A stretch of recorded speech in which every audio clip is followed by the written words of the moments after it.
qu'on porte, on pousse des portes de nouveaux univers, de nouveaux horizons, et c'est tout à fait passionnant. Mais bon, comme il y a d'autres dimensions, encore d'autres portes à pousser, allons-y. Alors l'autre porte, c'est celle de l'obligation légale.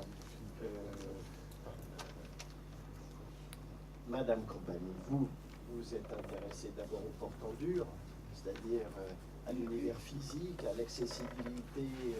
Vous êtes architecte, urbaniste, et puis voilà que l'accessibilité de l'image se pose maintenant. Alors, quel est le combat à mener sur les obligations légales de ce point de vue? Beaucoup de choses très intéressantes et importantes ont été dites sur la question de l'obligation. Alors, je veux, avant de parler de l'obligation, je voudrais quand même revenir sur ce qui a été dit.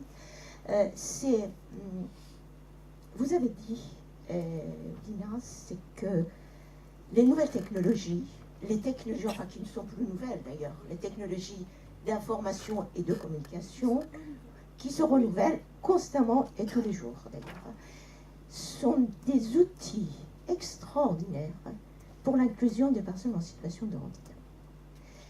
Mais en même temps, tout aussi, ces outils peuvent être des outils d'exclusion pour ces personnes si ils ne sont pas mis en accessibilité. Et ça, on revient sur ce qui a été dit en termes, vous avez souligné la question de la culture et le regard de la société sur le handicap, et vous, monsieur, vous avez parlé du marché. Tout ça, et aussi de la question de l'obligation réglementaire législative.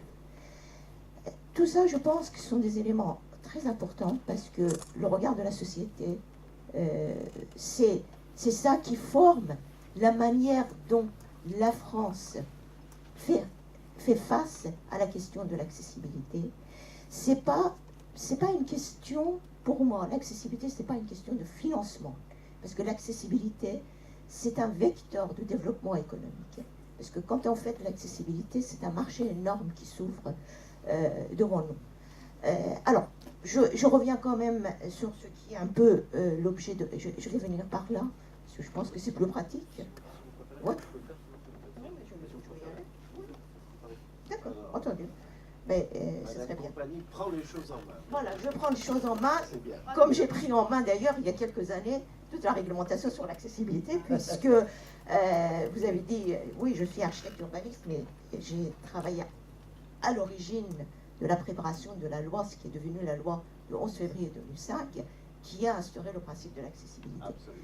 Alors, là, cette question de l'accessibilité, on a vu là ici l'accès à l'image et au son, mais c'est un élément de l'accessibilité en général qui, en fait, ce n'est, comme je l'ai dit, un moyen d'inclusion pour les personnes en situation de handicap, pour permettre à ces personnes d'intégrer, de s'inclure, d'être un membre à part entière de notre société et avoir accès à toutes les activités de la société. Alors ces activités, ça peut être, pour être un citoyen à part entière, ces activités, ça peut être des activités culturelles, on l'a vu là tout à l'heure, mais c'est d'autres activités, c'est aussi l'éducation, c'est aussi l'emploi, il faut pouvoir aussi accéder à l'emploi, avoir un travail, il faut aussi avoir des loisirs, il faut avoir, bon, etc., tout ce qu'on fait, chacun d'entre nous, dans la société.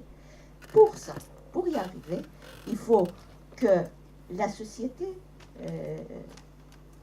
bon, voilà, d'accord, il faut que la société soit accessible, c'est-à-dire qu'en fait l'accessibilité c'est un outil pour permettre à ce que les personnes en situation de handicap puissent accéder à la société, à ces activités.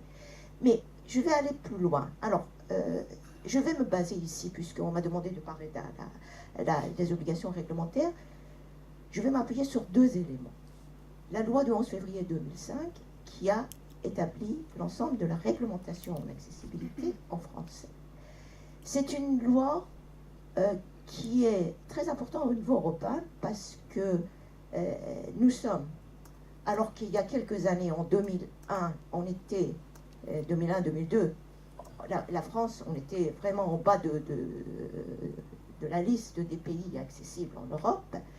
Avec cette loi, on est quand même le seul pays qui a un dispositif global en matière d'accessibilité.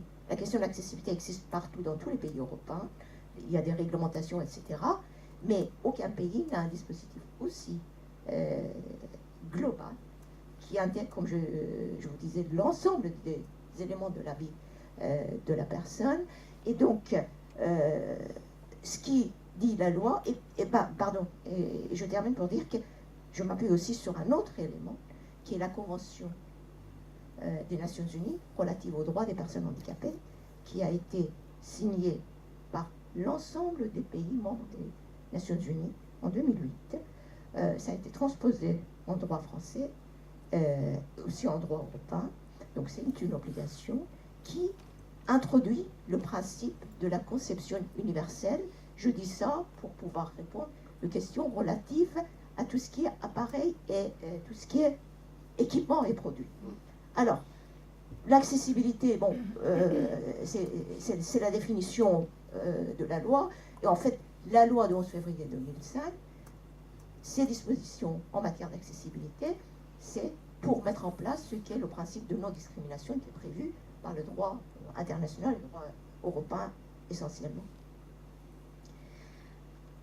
Mais quand on parle de l'accessibilité et quand on parle de personnes handicapées, il faut quand même avoir deux éléments en tête, et on l'a vu tout au long des interventions de ce matin, les deux interventions. C'est que nous avons d'une part des personnes en situation de handicap qui, en fonction de leurs besoins spécifiques, au regard de leurs déficiences, ont besoin des réponses individuelles. Hein? On a évoqué le cas de l'ordinateur qui peut être vocal, qui peut avoir des moyens pour des dispositifs spécifiques en fonction de la personne, des moyens de la personne. Mais l'accessibilité, ça va plus loin, puisque l'accessibilité, c'est au fond pour tout le monde. Quelle que soit notre situation, tout ce qu'on fait en matière d'accessibilité, si on le regarde de près, c'est en fait du confort et du confort d'usage qu'on apporte pour chacun. Donc ça, cette accessibilité, et c'est cette accessibilité qui est prévue par la loi, qui s'applique d'une manière générale à tous les aspects de la vie.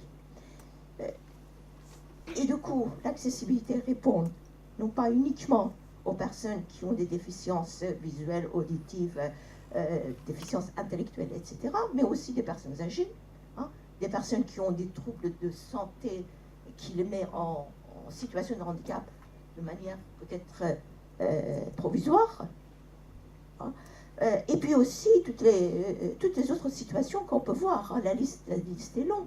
Quand on dit 80 millions de personnes, en France, les enquêtes de l'INSEE ont montré que 40% de la population, à chaque instant, se trouve en situation de handicap. C'est-à-dire a une difficulté pour mener une des activités de la vie courante. Et que 65% de la population en France est concernée par le handicap. Ça veut dire qu'on est dans sa famille, dans ses proches, une personne qui est en situation de handicap, avec qui on vit, qu'on accompagne, etc., qu'on reçoit. Bon. Donc, j'ai mis les quelques pictogrammes qui existent pour... qui sont des pictogrammes maintenant connus, pour certains normalisés, pour d'autres au niveau européen complètement connus. Alors, les 4 premières sont des pictogrammes qui sont propres aux situations de handicap, mais les 3 autres sont des pictogrammes, personnes âgées, une personne qui a un enfant, une poussette, ou n'importe, ou même ça peut être un chariot de course, etc., une valise, et des personnes qui ont des difficultés à marcher. Il faut pas oublier que parmi les situations de handicap, il y a des personnes de petite taille aussi qui se trouvent malgré tout en situation de handicap dans beaucoup de cas. Dans beaucoup de situations. Voilà. Alors, pour revenir, puisque le sujet aujourd'hui c'est avant tout la communication sous forme d'image ou son, Alors, les déficiences, les différentes déficiences, que ce soit auditives, visuelles, intellectuelles, motrices, chacun a ses façons, sa façon, a des difficultés qui sont différentes. Déficience visuelle, c'est des difficultés de communication, pour se déplacer, a besoin d'être guidé, avoir des éléments de repérage, et surtout la sécurité, particulièrement importante. Déficience auditive, c'est la question en matière d'accessibilité signalétique, confort acoustique, etc. Enfin, bon, je ne vais pas rentrer dans le détail, mais pour chaque type de situation de handicap, il y a des besoins spécifiques et des réponses qui se trouvent en face de ces besoins. Alors, et c'est à ces éléments-là que la loi du 11 février 2005 a apporté des éléments de réponse pour dire que, et c'est là où je vais un peu répondre par rapport aux interventions, aux questions qui ont été posées, c'est que aujourd'hui, en matière d'accessibilité, en matière d'accès aux différentes activités de la société, nous avons tous les instruments juridiques existants. C'est-à-dire qu'il y a des obligations dans tous les domaines, et on le verra. L'essentiel, c'est de les appliquer, et ça, c'est une autre affaire. Alors, tous les lieux, que ce soit les cadres bâtis, quel que soit, ce soit un logement, ce soit un équipement, etc., ici même, voilà. Et les moyens de transport, ils doivent être accessibles. Et au 1er janvier 2015, c'est l'obligation de la loi, même les bâtiments existants, même les transports existants, doivent se conformer aux règles d'accessibilité. Au 1er janvier 2015, voilà. Et une source de sujets intéressants pour tous les journaux télévisés. Beaucoup, on a parlé, et beaucoup ont dit que cette échéance va être supprimée, va être ceci, cela. Non, on maintient cette échéance. Pendant que ça parlait, j'étais en train de passer des messages parce qu'on est en train de travailler. Actuellement, il y a des réunions qui vont durer jusqu'à la fin de l'année pour mettre en place des dispositifs pour assurer que l'accessibilité soit maintenue, que cette échéance 2015 soit maintenue. Alors, mais il ne s'agit pas uniquement, la loi dit, il ne s'agit pas uniquement d'entrer dans un bâtiment, mais il faut aussi utiliser les prestations offertes par ce bâtiment. Et c'est là où on voit tout ce qui est le support d'image et son. Quand on va au cinéma, le support, la prestation qui doit dans un cinéma, le cinéma est accessible pour que les personnes puissent y accéder, mais il faut aussi qu'il accède aussi aux films, etc. Pareil pour d'autres équipements, le musée, le gymnase, piscine, tout ce que vous voulez. Donc, la loi, elle dit les bâtiments doivent être accessibles, leurs prestations doivent être accessibles, mais tous les moyens de communication aussi doivent respecter les règles d'accessibilité. Non seulement les outils, mais aussi les supports. Et à chaque fois, cette communication, ça peut être direct ou ça peut être indirect. Que ça soit direct ou indirect, les supports sont des supports, soit sous forme de papier, soit on passe par des réseaux, soit on passe par des images et sons, ou soit par tous les trois en même temps. Donc, en prenant ces différents éléments, qu'est-ce qu'elle dit la loi? Elle ramène ces différents aspects réseau et les moyens à ce qui est des équipements quotidiens de notre vie quotidienne, les programmes télévisés, la télévision, tout ce qui est communication publique, tout ce qui est communication numérique. Alors, communication numérique, c'est assez large. Hein. Les communications à distance, c'est-à-dire tout ce qui est moyen par téléphone, et puis, alors l'exercice de la citoyenneté, le droit de vote, etc., tous ces éléments-là sont prévus par la loi. Il y a une obligation à ce que les programmes télévisés, alors, moyennant un certain nombre de conditions, je ne vais pas rentrer dans les détails des conditions, mais par exemple, aux heures de pointe, les chaînes qui ont un certain nombre d'auditions, etc., ont l'obligation d'avoir des sous-titrages, enfin de rendre leurs émissions accessibles. Dans un premier temps, la loi avait prévu pour l'accessibilité auditive, mais là maintenant il y a aussi l'audiodescription qui aussi commence à s'intégrer. Communication publique, c'est tout ce que les services publics de l'État ou des collectivités territoriales, etc., doivent, à chaque fois, que là aussi, ça soit par téléphone, ça soit par Internet, ça soit par, par présence physique, doivent être rendus accessibles.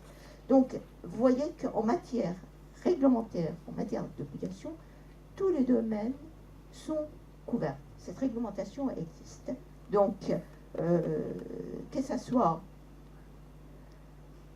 le contenu, par exemple, des informations numériques, que ce soit le téléphone, par exemple. Il y a aujourd'hui, il existe maintenant un numéro 114 qui est un numéro accessible. C'est l'équivalent de 112 accessible aux personnes qui ont des déficiences auditives. C'est-à-dire qu'on passe par une plateforme qui prend l'appel de la personne. Cet appel, ça peut être par différents moyens, les moyens que la personne qui a une déficience auditive utilise, et de l'autre côté, sur une plateforme, cette communication est prise en charge et transférée à l'autre correspondant via un moyen de mise en accessibilité. Donc, les téléphones urgents, ça existe. On est en train de travailler aussi sur une plateforme pour des appels courants, des appels de tous les jours. Je passe parce que je sais que le temps est limité quand même pour être assez rapide, mais après on peut discuter. Voilà. Aux autres interlocuteurs. Exactement, exactement. Donc, alors, il y a un élément très important qui a été dit, c'est que en matière de communication, tout ce qui est les moyens de communication aujourd'hui, ça évolue d'une manière très rapide, très rapide. Si c'est pas tous les jours, c'est au moins toutes les semaines, tous les mois, il y a des moyens de communication. Alors, le problème, c'est que quand on met un appareil, un moyen de communication en accessibilité, celui qui vient d'après, pour peu qu'on ne fasse pas attention, l'accessibilité n'est pas respectée. Donc il y a une vigilance constante qu'il faut avoir pour que l'accessibilité à chaque fois puisse évoluer avec l'évolution des moyens de communication. Ça, c'est un élément. Deuxième élément, c'est que si notre loi de 11 février 2005 a prévu ces ensembles d'accessibilité, il y a quand même un élément qui aujourd'hui manque de manière assez importante, et ça a été souligné, ce sont les appareils et ce sont le contenu de ces appareils qui doivent être, quel que soit l'appareil qu'on utilise. Que ce soit le téléphone, que ce soit la télévision, que ce soit le boîtier ça a été dit, comment dire, les box, voilà, ou n'importe quoi, tous les appareils de communication, quels que soient ces appareils-là, même s'il y a une obligation, aujourd'hui, on ne le respecte pas. Alors, on a donné l'exemple des appareils de Sony et Samsung, et il se trouve que ces appareils-là sont des appareils qui sont fabriqués, qui sont d'origine asiatique, japonais, coréen, etc. Au Japon, depuis déjà plusieurs années, la question de la conception des produits a été intégrée dans le mode de fabrication des appareils. Que ce soit des appareils de communication ou que ce soit des appareils de la vie courante, c'est-à-dire la machine à laver, les cuisinières, etc., sont déjà, la question de l'accessibilité est intégrée dans ce dispositif. C'est